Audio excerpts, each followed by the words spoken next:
half of all homeless families return to shelters in less than a year after they've left. Homeless people on the street are probably perceived as being in the way.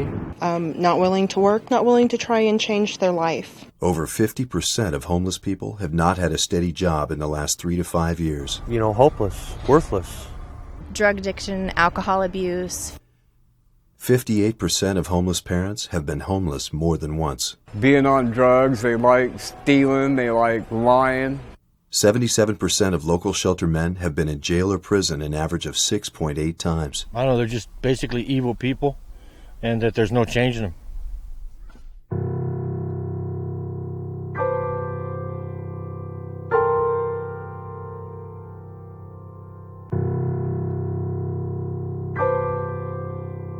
I've been a heroin addict, a meth addict, a cocaine addict, a pot smoker.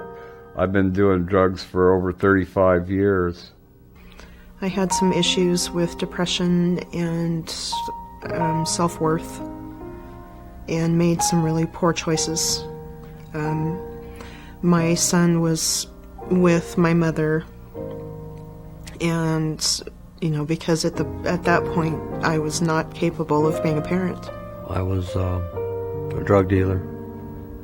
I was involved in prostitution of women, as well as the use of drugs at times, but I was at the point in my life to where I had to get out of there before I was killed.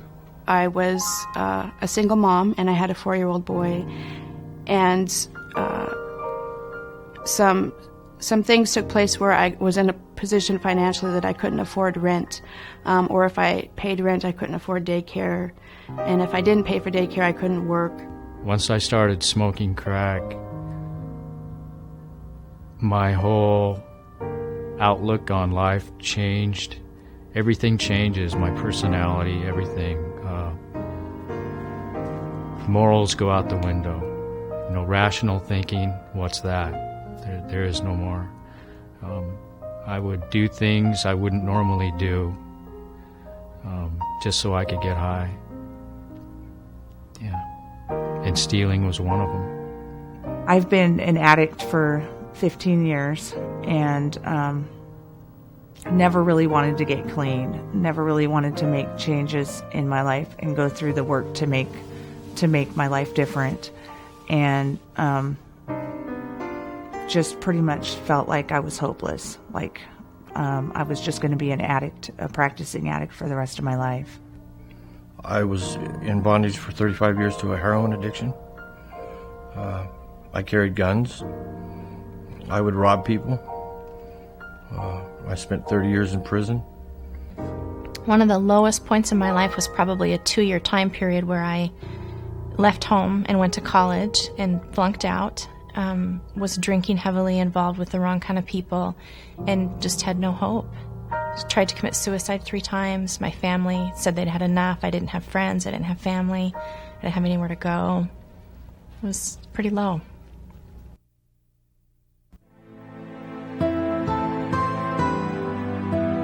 After I lost my family and came to the mission, I realized that I had to make a change, so I started taking advantage of the counseling and the open arms, the open hearts at the mission. I took them to heart. I proceeded to trust in God and turn everything over to the Lord. Really, during the time that I was staying at Ogden Hall, I really felt like I was just right in the palm of His hands, and He got me through that place and through that time. And I love the time that I was at Ogden Hall. I felt loved, and I really learned a lot about myself, and I really felt cared for. The Union Gospel Mission, and I can't say it calmly, has given me a life. It's just straight up. I was dead. I was dead in the world. I was amongst the walking dead. And when I came to the Union Gospel Mission, they loved on me. At first it scared me. And then after 4 years of rejecting it, God finally gave me the ability to embrace it. If it wasn't for the time I spent at Anna Ogden Hall, you don't know where I would be. I'm pretty sure that the cycle would continue, and I would, probably be locked up in some nut ward.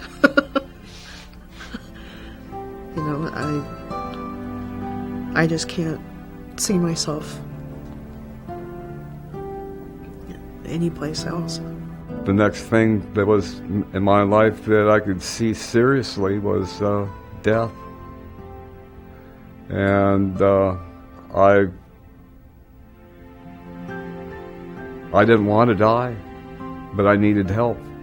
And I realized the only way I was going to get help was through the Lord. I had to be in a surrounding of people that was on the same team, on the same page.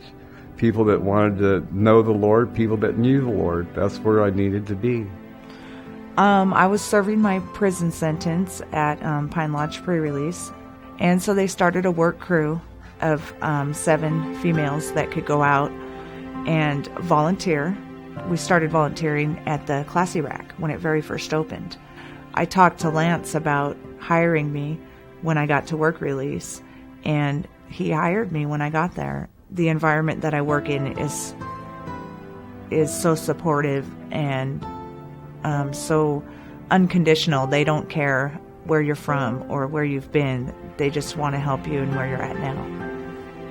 Well, I was pretty much thinking of myself as being, a waste of space.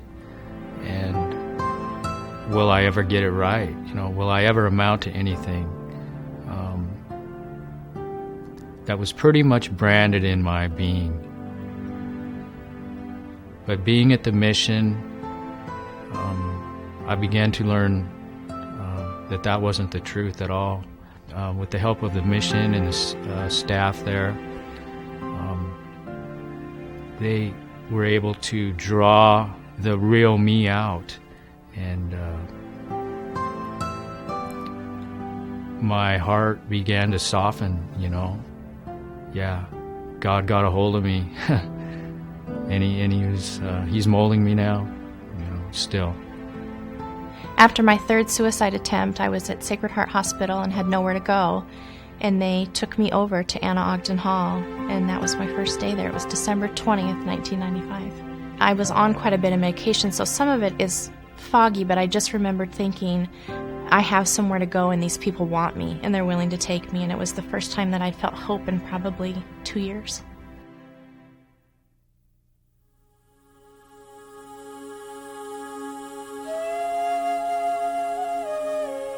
Well, today I have a job that I love.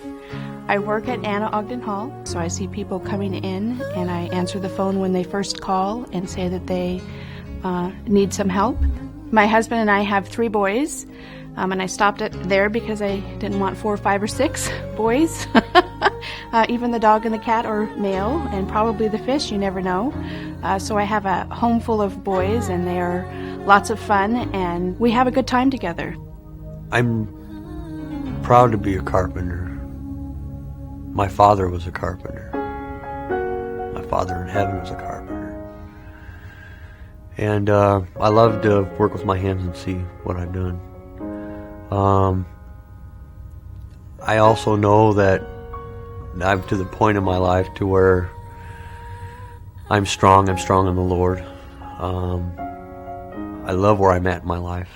I'm growing every day, and I'm quite the happy fella. And I'm looking forward to continue to grow, not only as an individual, but as a parent, a father, a husband, and a follower of God. Today, my life is just, it's nowhere I'd ever thought I would ever be. I'm renting a duplex. I have my 2 daughters with me that are 14 and 16. I'm with my husband of 14 years. I work a full-time job. I just did my first tax return in my whole life ever.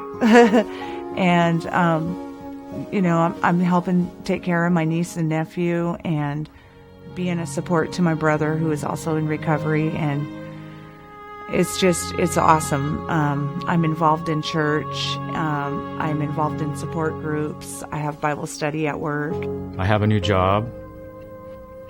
I'm working out at Shimmikin Creek Camp for the Union Gospel Mission as assistant manager. I am doing building and grounds maintenance, and also am part of the support staff for the youth outreach director. I wanted to be a part of the ministry, and God knew that, I know. And I didn't have any idea that I would be working out at the camp. Although I wanted to, when the first time I ever laid eyes on the camp, I thought, wow, what a really neat place to work.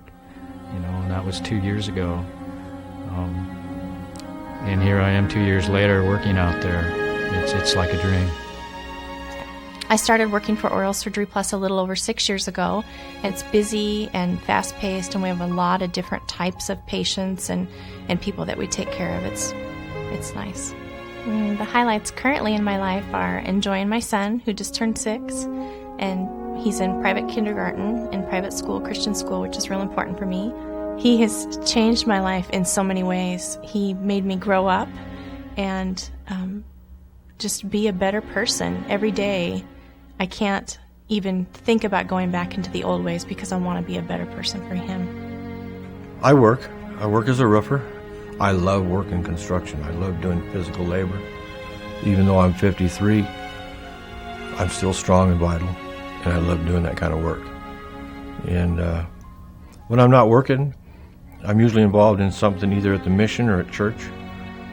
I have an extreme amount of joy in my life today, yes. Extreme amount.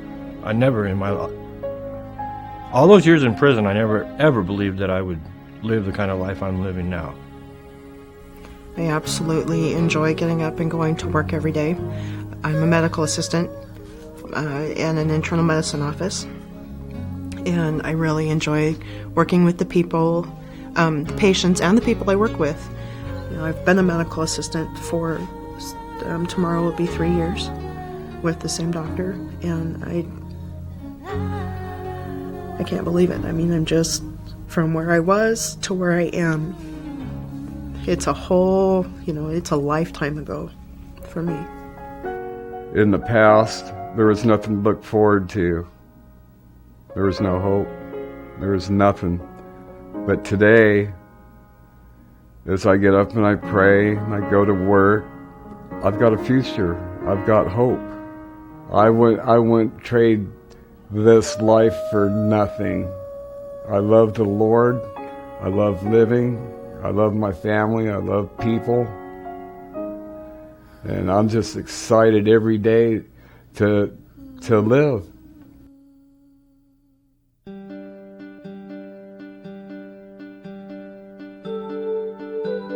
Breaking free from a rough past, breaking free from addiction, breaking free from crime, breaking free from whatever it is, whatever bad habit you may have had, is totally possible. It's a blessing. It's a gift from God, and it's out there. You just got to reach out and accept it.